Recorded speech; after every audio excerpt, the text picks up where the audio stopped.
The shrill clang of the prison bell jolted Sarah Keating awake before dawn, a harsh reminder that her fifth day of unjust labor had begun in Sheridan, Wyoming, 1878.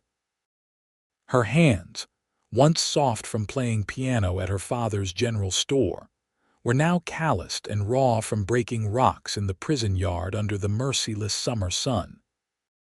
As she rose from her thin mattress, Sarah caught a glimpse of her reflection in the small, cracked mirror hanging on the wall, her once vibrant green eyes now hollow, her chestnut hair hastily tied back with a frayed ribbon, the only remnant of her life before the accusation.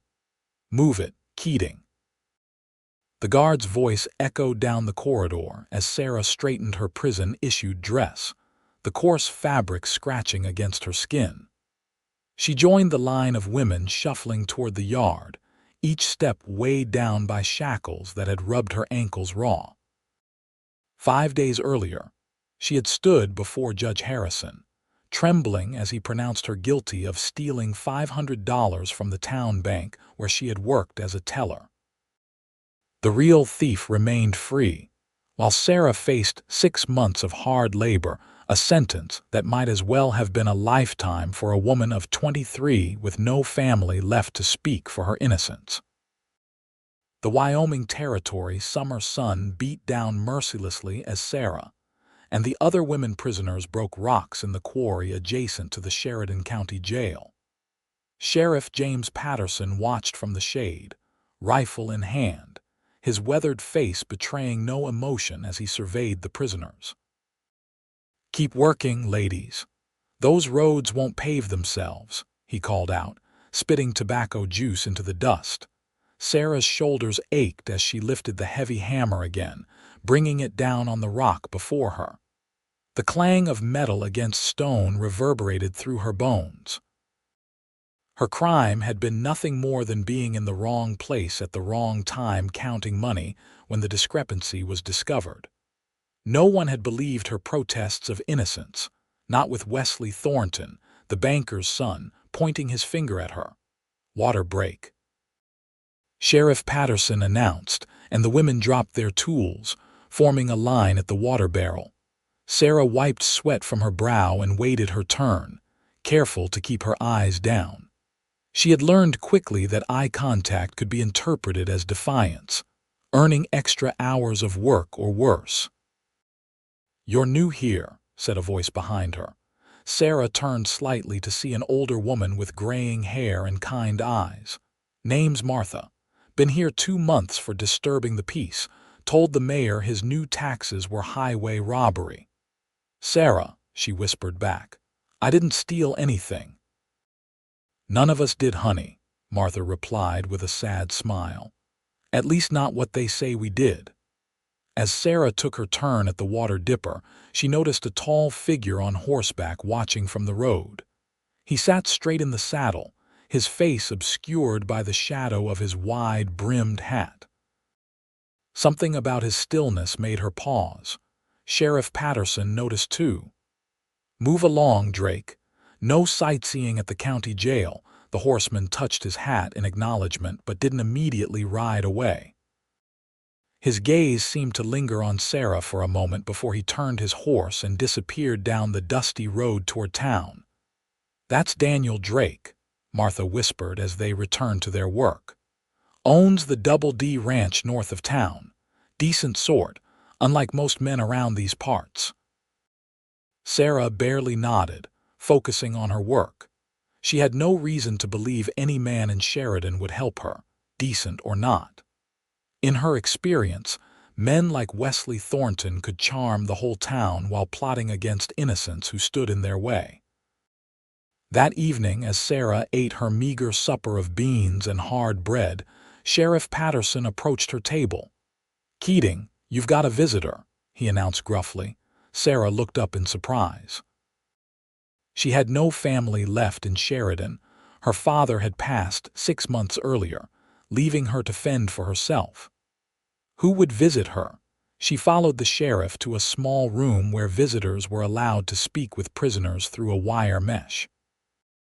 On the other side sat the horseman from earlier, hat now resting on his knee, revealing dark hair and a face weathered by sun and wind. His blue eyes studied her with an intensity that made Sarah straighten her shoulders despite her exhaustion. "Miss Keating," he began, his voice deeper than she expected. "My name is Daniel Drake. I believe you're innocent and I aim to prove it." Sarah gripped the edge of her seat. "Why would you help me, Mr. Drake? You don't know me."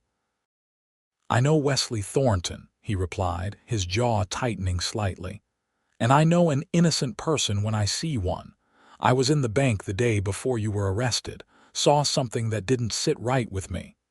Hope fluttered in Sarah's chest, but she tamped it down. "Everyone believes I'm guilty."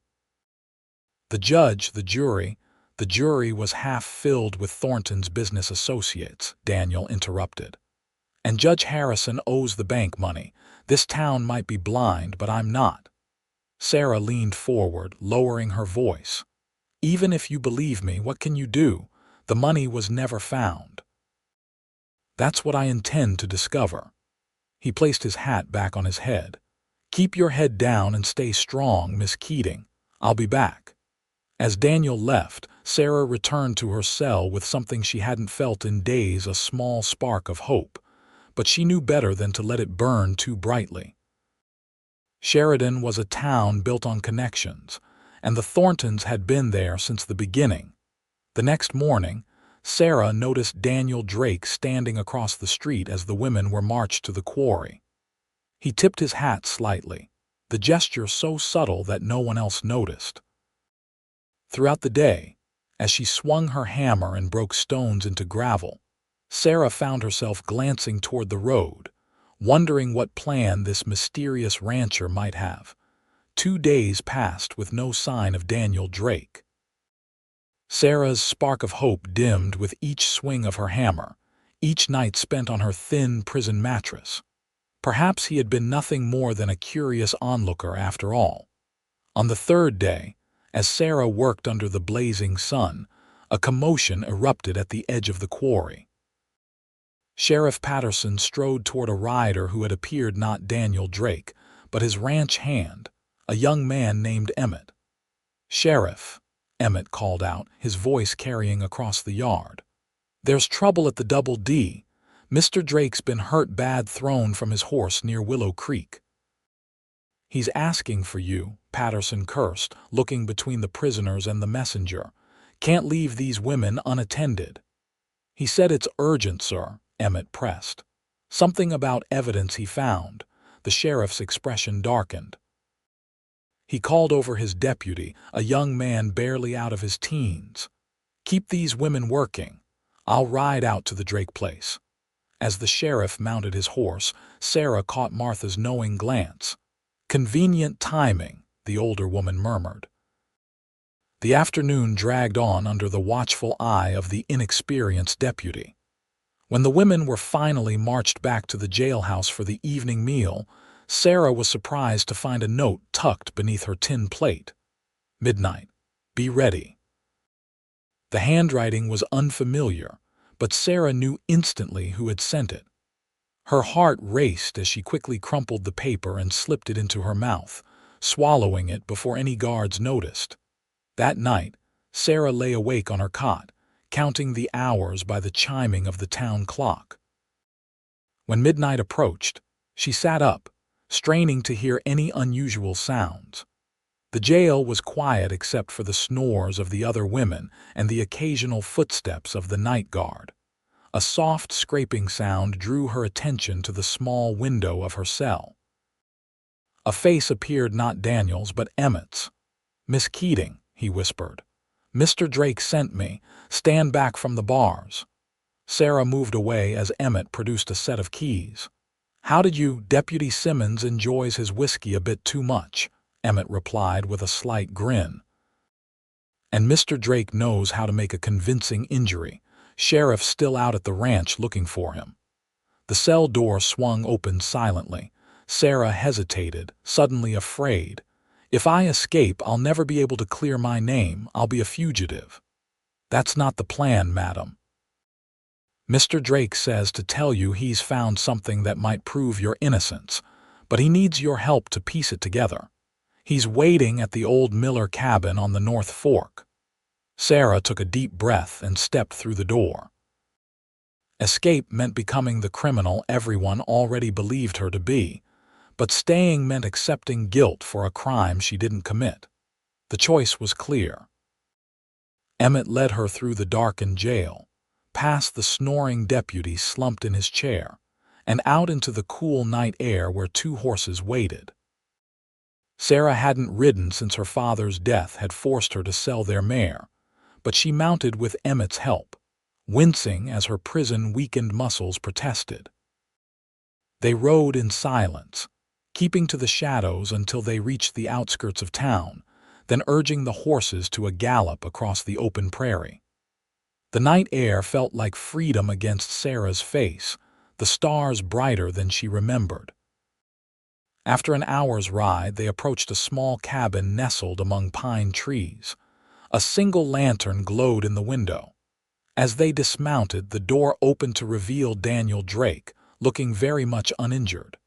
"Miss Keating," he greeted her, his expression serious. "I apologize for the deception, but I needed to get you out without raising suspicions. Please, come inside." The cabin was sparse but clean, with a fire burning in the stone hearth. On a rough-hewn table lay several papers and what looked like a ledger book. "Is that from the bank?" Sarah asked, recognizing the distinctive leather binding. "Not exactly," Daniel replied, pulling out a chair for her. "It's Wesley Thornton's personal ledger. I've been watching him for months, ever since he tried to buy a portion of my land for less than half its value." Sarah sat down, examining the book. "How did you get this?" "Let's just say his housekeeper owes me a favor." Daniel sat across from her. "Wesley's been embezzling from the bank for over a year.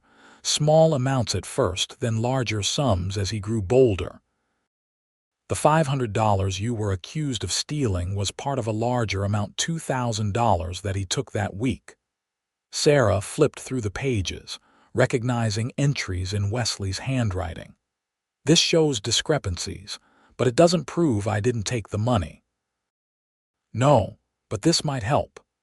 Daniel produced another document, a train ticket to Denver in Wesley's name, dated the day after Sarah's arrest. "And this." He unfolded a receipt from a Denver bank for a deposit of $1,500. "He's planning to run," Sarah realized, pieces falling into place. "But what about the remaining $500? Daniel's blue eyes met hers. "That's what we need to find out. I believe it's still hidden somewhere, perhaps as insurance. If we can find it, along with this evidence, we might convince Judge Harrison to reopen your case." Sarah shook her head. "Judge Harrison is deep in the Thorntons' pockets."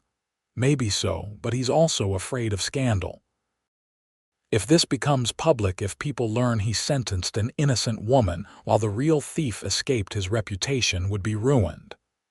A noise outside made them both freeze. Daniel motioned for silence as he moved to the window, peering out cautiously. "Just a deer," he said, relaxing slightly. "But we can't stay here long. Sheriff Patterson will realize you're gone by morning roll call, if not sooner." "Where can we go?" "Wesley will be on alert if he discovers his ledger is missing." Daniel paced the small cabin. "We need to search Wesley's office at the bank. If the money's hidden anywhere, it would be there." "Breaking into the bank," Sarah stood up, alarmed. "That would make me a real criminal." "Not breaking in," Daniel corrected. "I have a key. The bank president, Mr. Fulton, is an old friend of my father's. I'll explain everything to him in the morning, but tonight we need to find that money before Wesley realizes we're onto him." Sarah considered their limited options. "Even with evidence, it's my word against Wesley's. Why would anyone believe me over him?" Daniel's expression softened. "Because truth has a way of coming to light, Miss Keating. I've seen how you hold yourself in that prison yard with dignity, despite everything. That's not the bearing of a thief." His words warmed something inside her that had grown cold during her days in prison. For the first time since her arrest, Sarah felt truly seen. "All right," she agreed. "Let's search the bank." They waited until the town was fully asleep, sometime near 2 in the morning, before making their way cautiously back to Sheridan. Daniel had brought clean clothes for Sarah, a simple blouse and skirt that had belonged to his late sister, allowing her to shed the prison garb that marked her as an escaped convict. The bank stood dark and silent on Main Street. Daniel led Sarah to the back entrance, using his key to let them in quietly. Inside, they lit a single lantern, keeping the flame low to avoid being spotted through the windows. "Wesley's office is this way," Sarah whispered, leading Daniel through the familiar layout. Having worked as a teller for 2 years, she knew every corner of the bank. Wesley's office was meticulously organized, betraying nothing of his criminal activities. Daniel began searching the desk while Sarah examined the bookshelf. "Look for anything that seems out of place," Daniel suggested, carefully sorting through papers.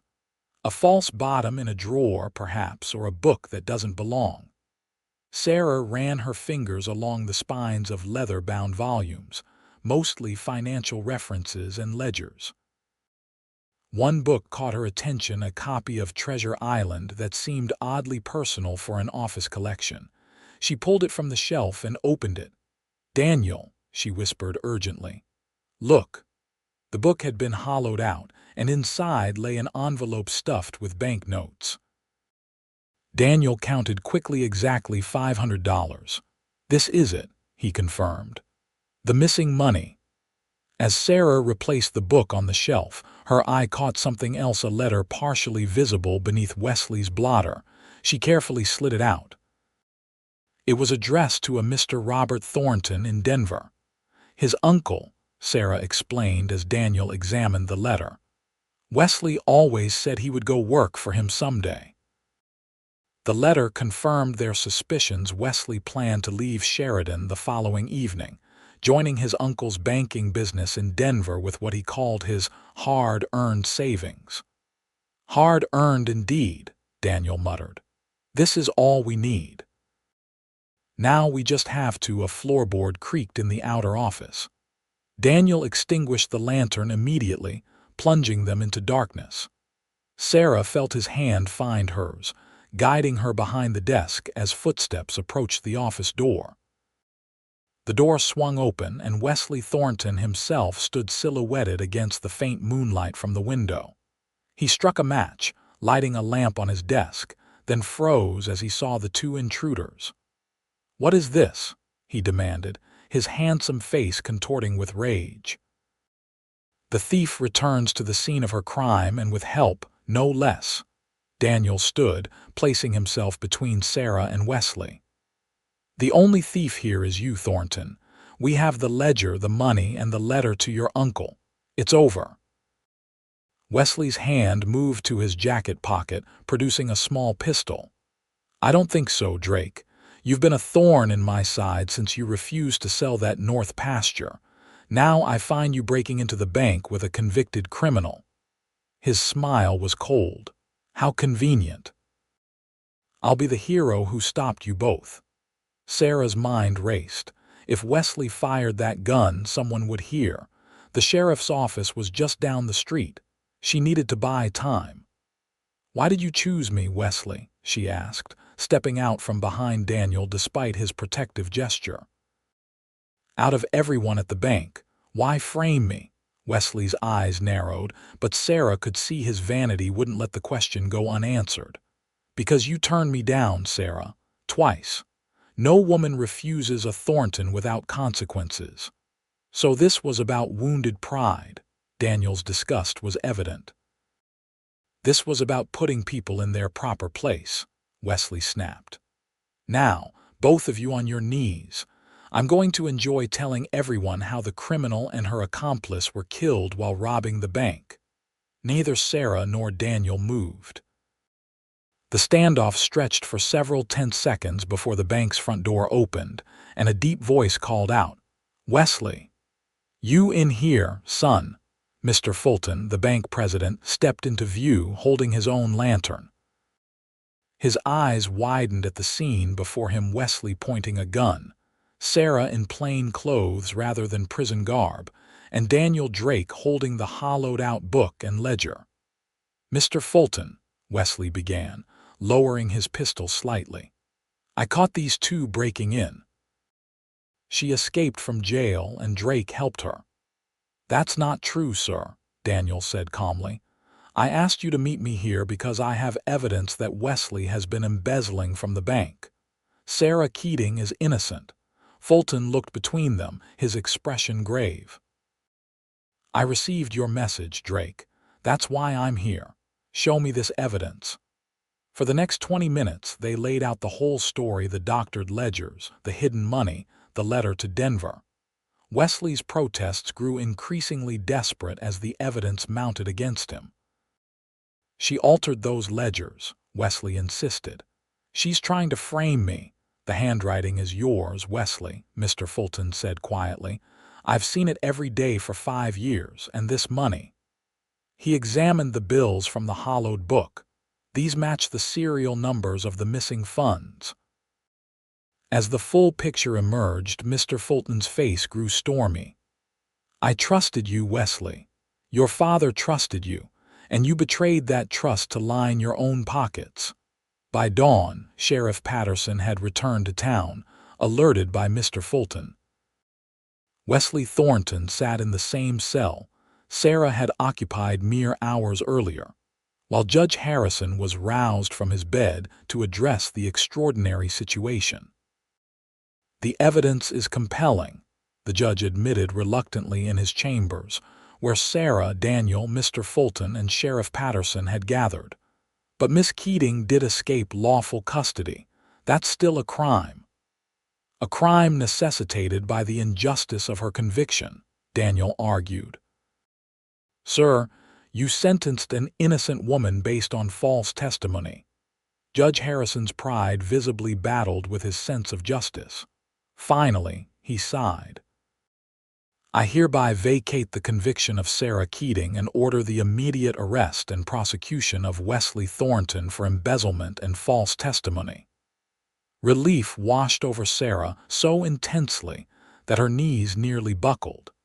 Daniel's steady hand at her elbow kept her upright. "Thank you, Your Honor," she managed to say. As they left the judge's chambers, the morning sun was just beginning to illuminate the main street of Sheridan. Sarah breathed the free air deeply, still hardly believing the nightmare was over. "What will you do now?" Daniel asked as they walked. "I don't know," Sarah admitted. "My job at the bank." She trailed off, uncertain. "Miss Keating," Mr. Fulton called, hurrying to catch up with them. "I owe you a profound apology.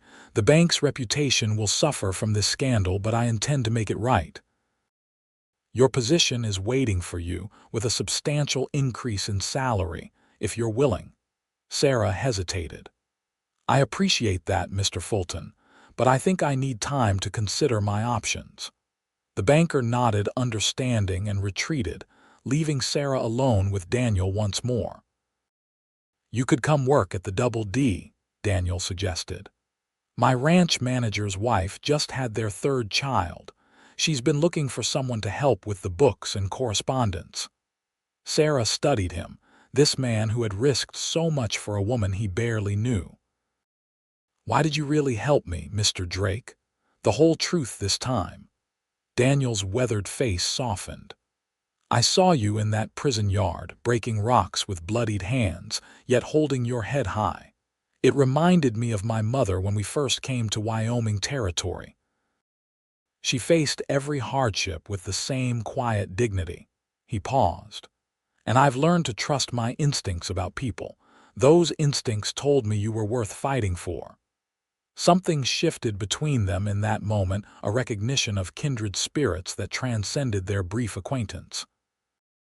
"I accept your offer, Mr. Drake," Sarah said. at least temporarily, until I decide what's next." Daniel smiled, the expression transforming his serious face. "Then let's get you settled at the ranch. You look like you could use about 3 days of sleep and a decent meal." Sarah couldn't argue with that assessment.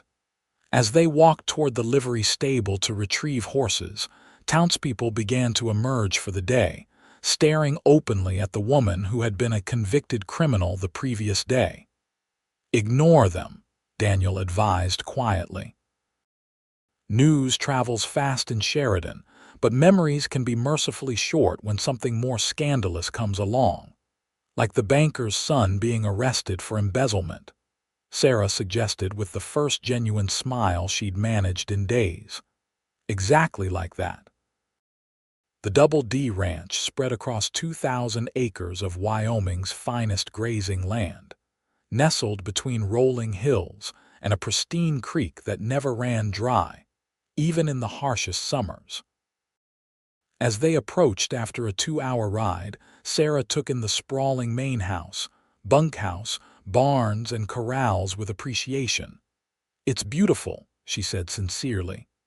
"It was my father's dream," Daniel replied, pride evident in his voice. "He came here with nothing but determination 20 years ago. Built everything you see." Mrs. Collins, the housekeeper, welcomed Sarah with maternal concern, clucking over her thin frame and the dark circles beneath her eyes. Within an hour, Sarah found herself soaking in a copper bathtub filled with steaming water, her prison ordeal literally washing away. Later, dressed in a borrowed nightgown despite the early hour, Sarah sat at the kitchen table while Mrs. Collins served her a hearty meal of beef stew, fresh bread, and apple pie. "Mr. Drake says you're to have the east bedroom," the housekeeper informed her. "It gets the morning sun, does wonders for the spirit, that first light does." Sarah ate until she could barely move, then allowed herself to be led to the promised bedroom. The soft mattress and clean sheets felt impossibly luxurious after the prison cot. She was asleep before her head fully settled on the pillow.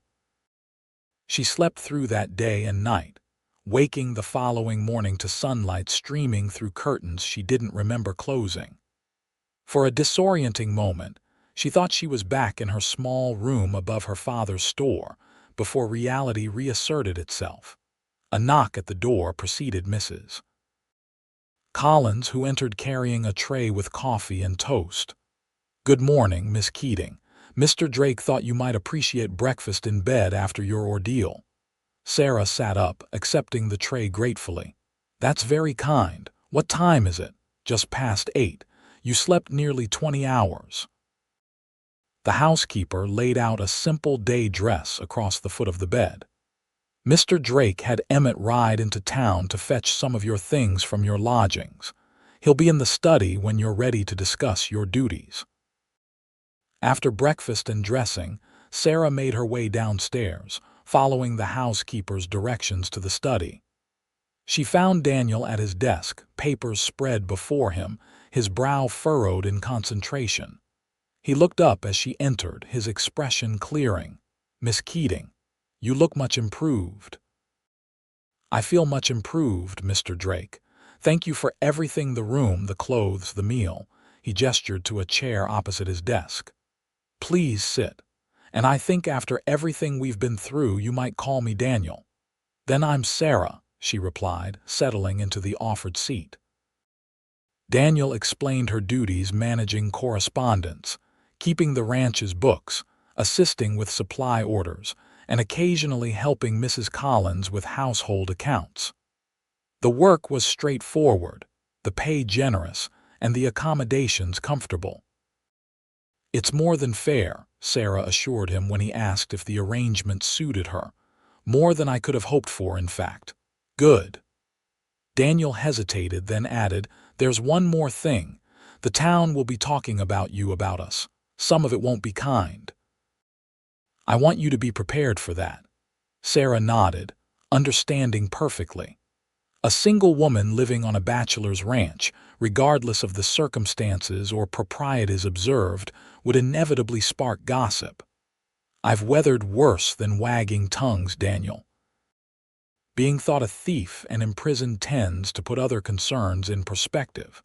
His mouth quirked in a half-smile. Fair point. The following weeks established a rhythm to Sarah's new life at the Double D. She rose early, worked through the morning in the study organizing the ranch's chaotic paperwork, took lunch with Mrs. Collins, and spent afternoons either continuing her office work or helping with whatever needed doing around the house. Evenings were often spent in the main parlor, where Daniel would sometimes join her after his day's work was done. Those evening conversations gradually revealed the man behind the stern exterior. Daniel spoke of his parents, both now gone: his father, a former Union soldier who had come west seeking a fresh start after the war, and his mother, a schoolteacher from Boston who had surprised everyone, including herself, by thriving in the rugged territory. He spoke of his younger sister, Mary, who had died of fever 3 years earlier, and his determination to make the ranch everything his father had envisioned. In turn, Sarah shared her own story: her childhood in Ohio, her father's decision to move west after her mother's death, the struggle to establish their general store in Sheridan, and finally, her father's passing from pneumonia the previous winter. "That's why the bank position meant so much," she explained one evening as they sat before the fireplace, autumn's first chill having settled over the ranch. "It was respectable work that paid enough for me to keep our rooms above the store, even after my father died." Daniel studied her in the firelight. "You've faced a great deal of loss for someone so young." "We all have our burdens to bear," Sarah replied, thinking of his own losses. "The trick, I suppose, is not letting them crush you." As October gave way to November, Sarah found herself watching for Daniel each evening, enjoying the quiet moments when he would read aloud from Dickens or Twain while she mended linens. She noticed the way his voice deepened when he was tired, how his eyes crinkled at the corners when something amused him, the careful way he handled books, all signs of a man with depths beyond his rugged exterior. For his part, Daniel found reasons to spend more time at the house than his ranch duties strictly required. He began taking lunch at the main house rather than with his men, asked Sarah's opinion on business matters, and occasionally invited her to ride out with him to check the northern pastures, ostensibly to discuss ranch improvements. During one such ride, as they paused atop a ridge overlooking the valley where his cattle grazed, Daniel turned to Sarah with uncharacteristic hesitation. "There's a harvest dance in town next weekend," he said, his eyes on the distant mountains. "Would you consider attending with me?" Sarah's heart quickened. This was more than a casual invitation. It would be her first return to Sheridan since the dramatic events of her exoneration, and attending on Daniel's arm would make a clear statement to the town. "Are you certain that's wise?" she asked. "The gossip, let them talk," Daniel interrupted, finally looking directly at her. "Unless you'd rather not be seen with me." "That's not it at all," Sarah assured him quickly. "I just don't want to cause you any difficulty in town. Your business relationships are with people who judge a man by his character and actions, not by idle gossip." His expression softened. "I would be honored if you'd accompany me, Sarah, but only if you wish to." Sarah smiled, warmth spreading through her despite the November chill. "Then yes, I would like that very much." The harvest dance, held in the town hall the Saturday before Thanksgiving, drew nearly everyone in Sheridan. As Daniel helped Sarah down from his wagon, she felt the weight of curious stares and whispered comments. Her navy blue dress, a new purchase Daniel had insisted on when they'd visited the general store earlier that week, suddenly felt too conspicuous. Daniel must have sensed her discomfort. He offered his arm, his steady presence a reassurance as they climbed the steps to the hall. "Remember," he murmured for her ears alone, "you have nothing to be ashamed of. You're the wronged party in all this."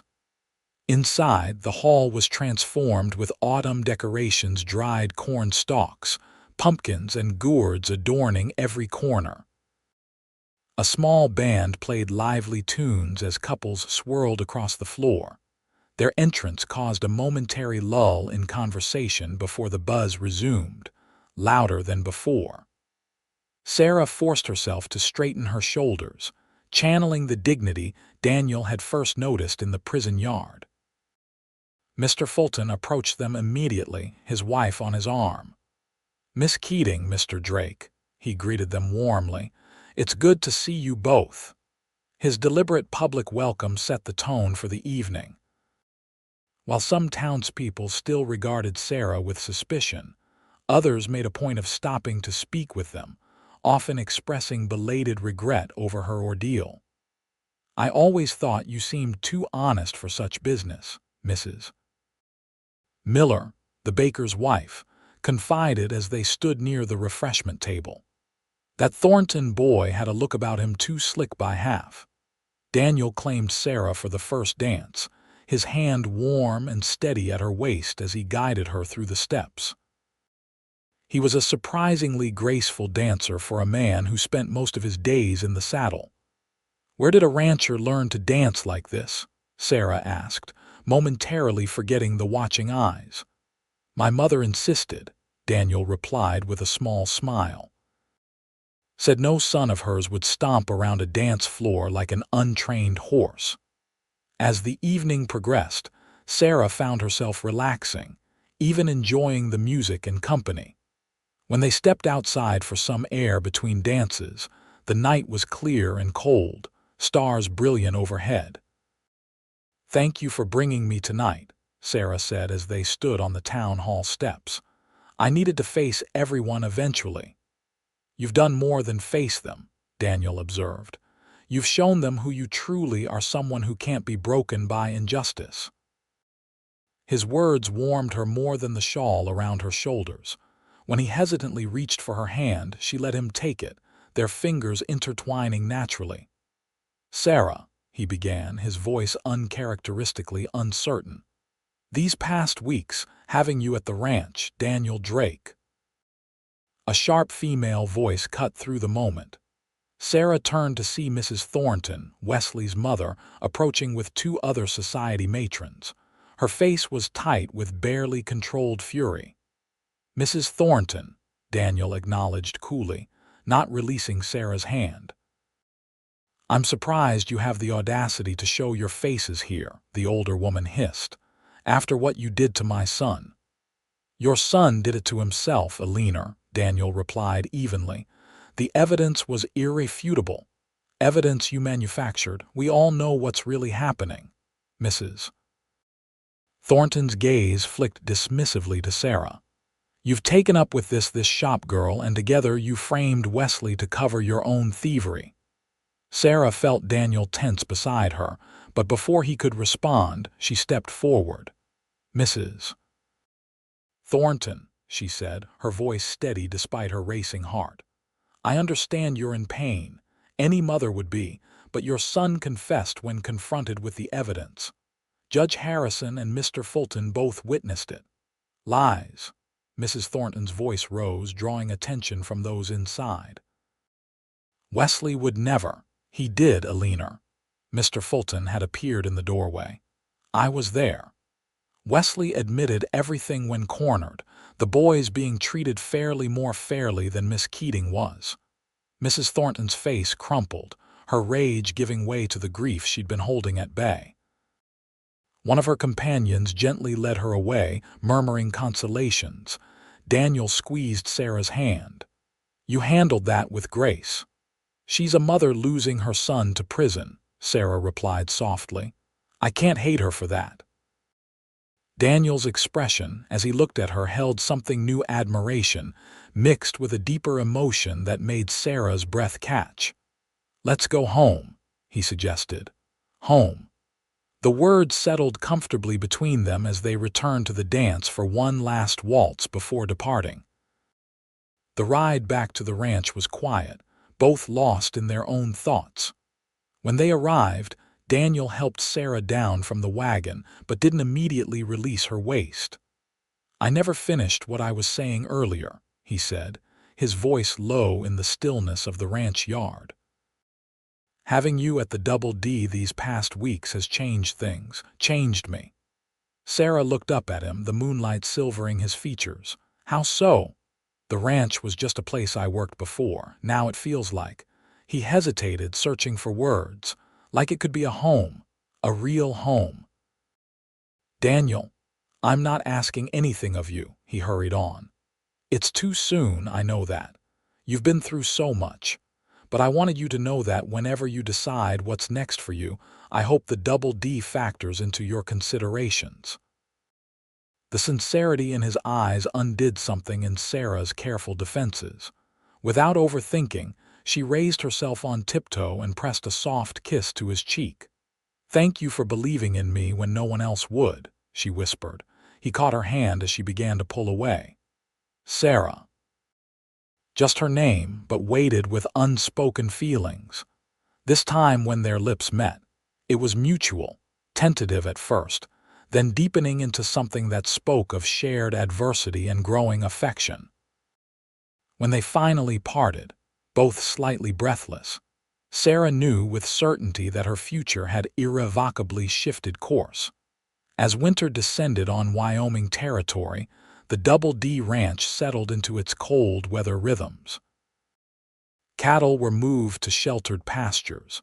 Additional hands were hired to help with winter feeding, and the main house became a haven of warmth against the bitter winds. Sarah's position evolved naturally from employee to partner in the ranch's operations. Her organizational skills transformed the business side of the Double D, freeing Daniel to focus on the practical aspects of ranching. Together, they made a formidable team, their complementary strengths creating a more prosperous operation than either could have managed alone. Their personal relationship progressed with similar organic ease. Daniel began courting Sarah properly, with regular Sunday drives into town for church and dinner afterward, carefully chaperoned visits to neighboring ranches, and gift-giving at Christmas that raised knowing eyebrows among the ranch hands. The story of their unusual beginning became something of a legend in Sheridan County, how Daniel Drake had risked his reputation to save an innocent woman from unjust imprisonment, and how together they had exposed corruption in the town's most respected family. Wesley Thornton was sentenced to 5 years in the territorial prison for his crimes. His father, broken by the scandal, sold the family's interests in Sheridan and moved east, taking his bitter wife with him. The bank continued under Mr. Fulton's more scrupulous leadership. By spring, Sarah's presence at the Double D was so established that few remembered a time before she had been there. When Daniel finally proposed on a mild April evening, as they sat on the porch watching the sunset paint the distant mountains gold and crimson, it seemed the most natural progression imaginable. "I can't offer you an easy life," he told her, holding her hands in his. "Ranching is always at the mercy of weather and markets, but I can promise you'll never face any struggle alone again." Sarah's answer was immediate and certain. "I've never wanted easy, Daniel. I've only wanted honest and true. That's what you are, what we are together." They were married in June, with wildflowers decorating the small church in Sheridan. Mr. Fulton gave the bride away. Mrs. Collins wept openly throughout the ceremony, and the ranch hands presented them with a hand-carved bedroom set they'd been secretly crafting for months. Life settled into a pattern of shared work and growing love. The Double D prospered under their joint stewardship, expanding its operations to include a small horse breeding program that Sarah suggested and helped develop. Their reputation for fair dealing and quality stock spread throughout the territory. When their first child was born the following spring, a son they named James, after Daniel's father Sarah, often found herself reflecting on the strange path that had brought her to this happiness.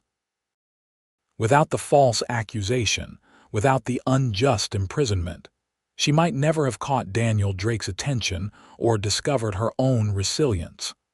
"What are you thinking about so seriously?"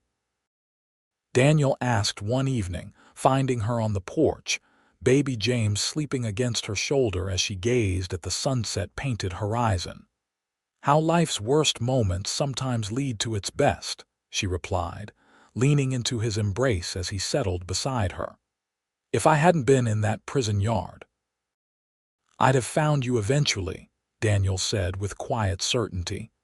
"Some people are meant to find each other, no matter what stands in their way." Sarah smiled, believing him. Their story had begun with injustice, but justice had prevailed not just in the legal sense, but in the deeper rightness of two souls finding where they belonged. As years passed, the Drake family grew two more sons, and finally a daughter joined James, filling the ranch house with laughter and activity. Sarah and Daniel's partnership deepened with each challenge weathered together: droughts, harsh winters, market downturns, all faced with the same steady resolve that had characterized their first days together. Sheridan itself grew from a frontier town into a proper city, with a railroad connection bringing new opportunities and faces. The scandal that had once threatened to define Sarah's life faded into historical footnote, replaced by her reputation as a shrewd businesswoman and compassionate neighbor. On their 20th anniversary, as they hosted a gathering of family, friends, and neighbors at the now sprawling Double D, Daniel found Sarah alone for a moment in his study, the same room where she had first begun working for him. "Any regrets?" he asked, wrapping his arms around her from behind as they looked out at the celebration on the lawn. Sarah turned in his embrace, noting the silver now threading his dark hair, the deeper lines around his eyes that spoke of both laughter and worry over 2 decades of shared life. "Not one," she answered truthfully. "Every difficulty led us here. How could I regret that?" Their story became part of Sheridan's lore: how justice had prevailed against corruption, how love had grown from adversity, how a woman wrongfully condemned had found freedom and purpose with the man who had believed in her innocence when no one else would. It was a story they passed to their children and grandchildren, a reminder that even in the wild uncertainties of the Wyoming frontier, truth and love could triumph over injustice and deceit.